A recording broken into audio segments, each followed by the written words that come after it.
నమస్తే, నేను Roja. Welcome to special debate. Russia Ukraine యుద్ధంపై అమెరికా అక్కసు ప్రదర్శిస్తూనే ఉంది. ఇది మోడీ యుద్ధం అంటూ అమెరికా పెద్దలు ఆరోపణలు గుప్పిస్తున్నారు. అందుకే తాము ఇండియాను దెబ్బకొట్టేందుకు భారీగా సుంకాలు విధిస్తున్నామంటున్నారు. 50% సుంకాల అమలు తర్వాత వైట్ హౌస్ వాణిజ్య సలహాదారు పీటర్ నవారో సంచలన వ్యాఖ్యలు చేశారు. రష్యా ఉక్రెయిన్ యుద్ధం కొనసాగటానికి కారణం భారతదేశమేనని, అందుకే తాము దీన్ని మోడీ యుద్ధం అని పిలుస్తామని చెప్పారు. రష్యా ఉక్రెయిన్ పై దాడి చేసిన తర్వాత చాలా దేశాలు మాస్కోతో వాణిజ్యాన్ని తగ్గిస్తే భారత్ మాత్రం చౌకగా లభిస్తున్న రష్యా ముడి చమురును పెద్ద ఎత్తున కొనుగోలు చేస్తుందని ఆయన విరుచుకుపడ్డారు. దీనివల్ల భారతదేశానికి లాభం కలిగిన రష్యాకు యుద్ధానికి కావాల్సిన డబ్బు అందుతోందని అమెరికా ఆరోపిస్తోంది. భారత్ రష్యా చమురు కొని మాస్కో యుద్ధానికి డబ్బు అందిస్తోందని, డబ్బుతో రష్యా మరిన్ని యుక్రెయిన్ వాసులను చంపుతోందన్నారు. అందువల్ల తాము ఈ యుద్ధాన్ని మోడీ యుద్ధం అని పిలుస్తున్నామన్నారు.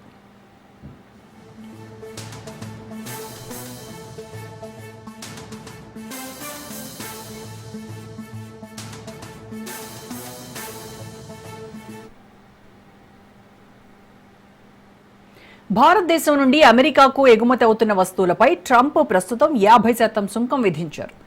ఆసియాలో ఏ దేశంపైనా ఇంత ఎక్కువ సుంకాలు లేవు. ఇది భారత పరిశ్రమలకు అతిపెద్ద శిక్షగా అంతర్జాతీయ నిపుణులు భావిస్తున్నారు.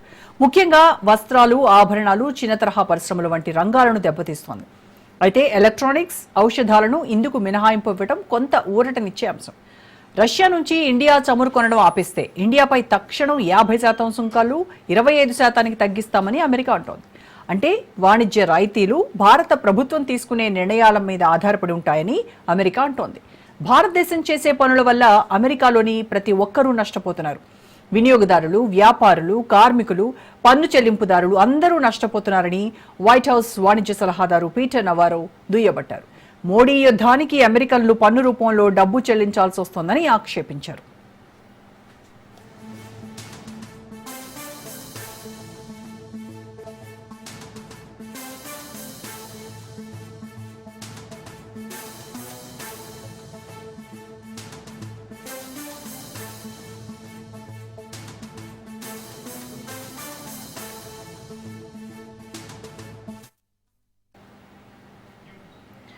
అయితే భారత్ మాత్రం తన వైఖరిని గట్టిగా సమర్థించుకుంటోంది.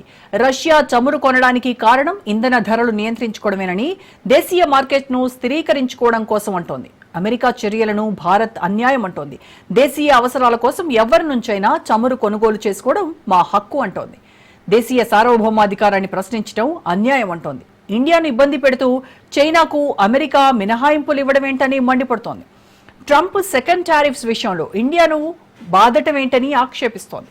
ఈ తరుణంలో అమెరికా చెప్తున్నట్టుగా ఇండియా రష్యా చమురు కొనడాన్ని ఆపేస్తుందా, లేదా అవసరాలు దృష్టిలో పెట్టుకుని అమెరికా ఒత్తిడిని పట్టించుకోదా అన్నది తేలాల్సి ఉంది. ఇది తరతరాలుగా అమెరికా ఇండియా మధ్య జరుగుతున్న వాణిజ్యాన్ని దెబ్బతీస్తుందా, కొనసాగిస్తుందా అన్నది తేలాల్సి ఉంది. మోడీ యుద్ధం కానీ భారతదేశం దృష్టిలో ఇది స్వదేశ ప్రయోజనాల రక్షణ. రాబోయే నెలల్లో ఈ సుంకాల యుద్ధం అంతర్జాతీయ రాజకీయాలను బాగా కదిలించేటువంటి అవకాశం ఉంది.